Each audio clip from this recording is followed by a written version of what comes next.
Okay, this video is to show you how to remove air from your hydronic uh, heating system. So in this case, a recent remodel and the zone was opened up and a modification was made.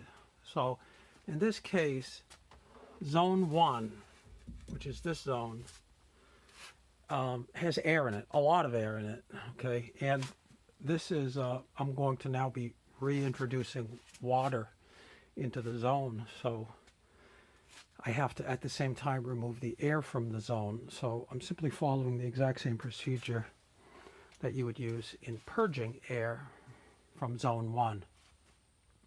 So first thing I've done is I've turned off the boiler, okay?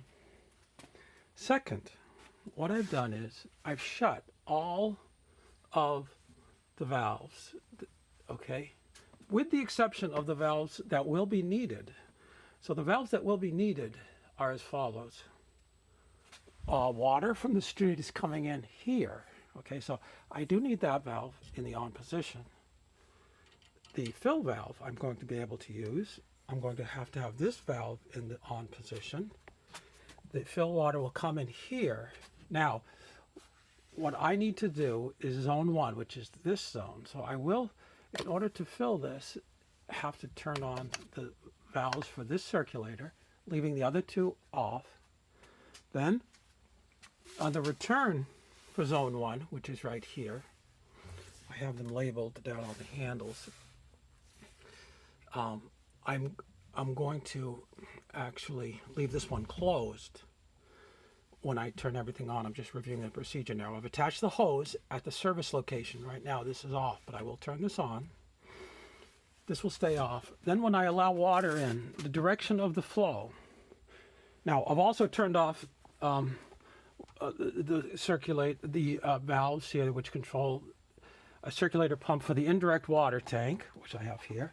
And also there's more valves here which control another circulator, which just goes to the boiler. The idea in this case is to turn off everything that's not needed.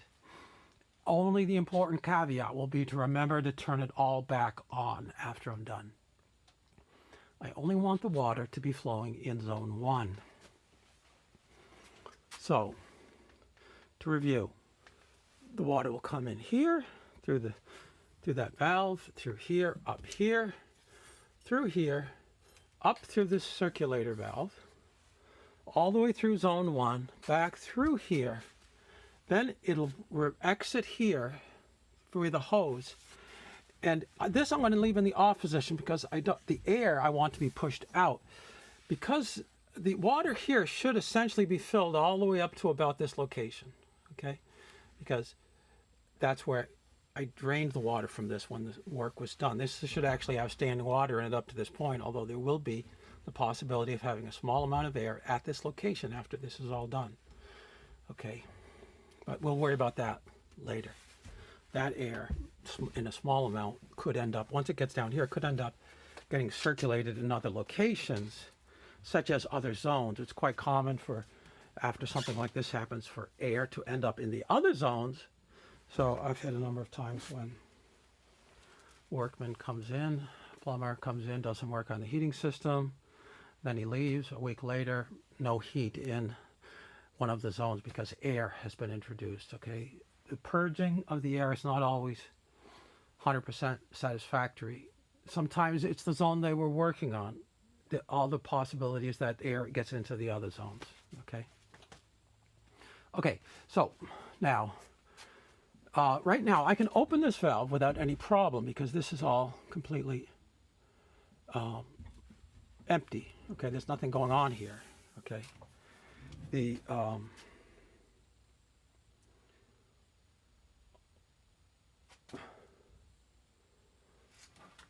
the one which should cause water to begin flowing will be these two. Once both of them are open, water will be free to flow through zone 1 and then return via the hose. So what I'll do is I'll show you where I've got on the other side of this hose.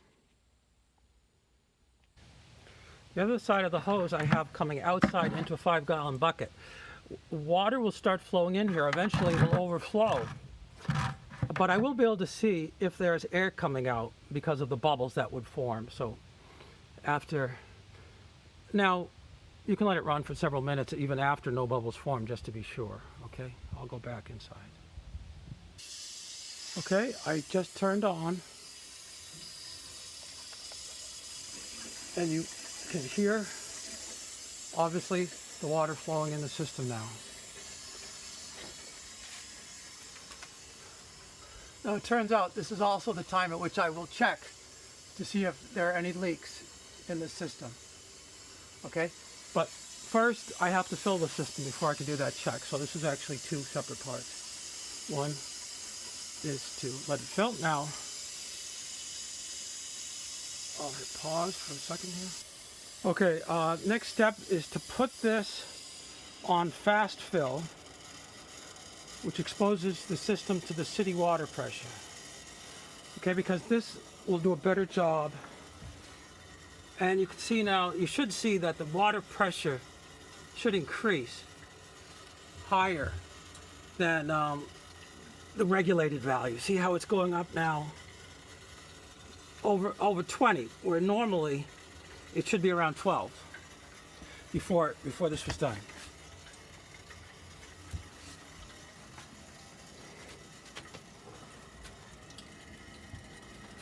Okay, I notice I have a small leak at the hose. That can happen. I can try tightening that. Okay, here's the water overflowing the bucket. And fortunately, it is outside. And I don't see any bubbles coming up. But there's no harm done letting it run for a while. Water seems to be clear. Everything seems to be fine as far as I can tell. Okay, back inside now. I would say that this has been going probably for 5 to 10 minutes. Everything seems to be fine. I haven't picked up any leaks at the joints, but I'm going to finish this procedure before I inspect them more carefully. Now, I did have a leak at this hose, and I probably should have got a better hose, but it's only a drip, drip, drip, so I'll just clean that up afterwards. Now, in checking the procedure for this that I have seen in other places, online, for example, I couldn't find an example where the purging water or fill water had to go through a circulator in order to fill the system, because the circulators were typically in this location down beyond the service point. So after you've shut off, you're circulating and you're not going through the circulators at all. Nevertheless, this seems to have worked fine going through the circulator, because I assume that basically it's free to spin even when it's in the off position and not powered. And this setup seems to rely on that. Okay, so what I'm going to do now is I'm going to return this to the fill pressure.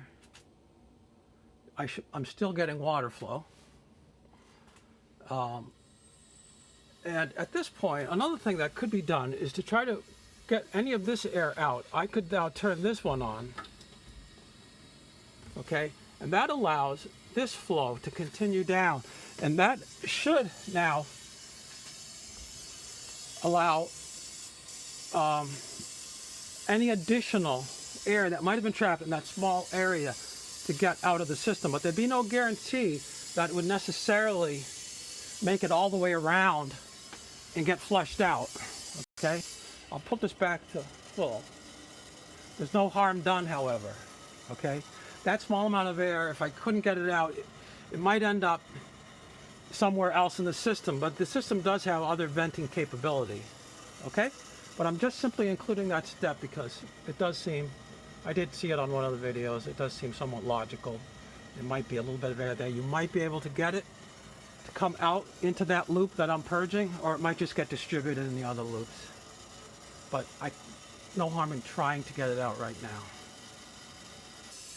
Okay, I've let that run for a few extra minutes.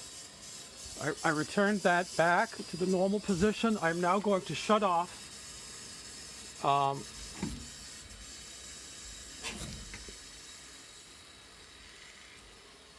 the water flow to the drain point. Okay, and now I will disconnect the hose, and then I will bring the system back up in the sense that I'll open up all the valves, and I will test the system, but I won't include that as part of this video. And I'll also then check for leaks. I'll run each of the zones, make sure the heat is flowing to all of the zones. And but anyway, this is just a procedure for filling this up. Okay, thanks.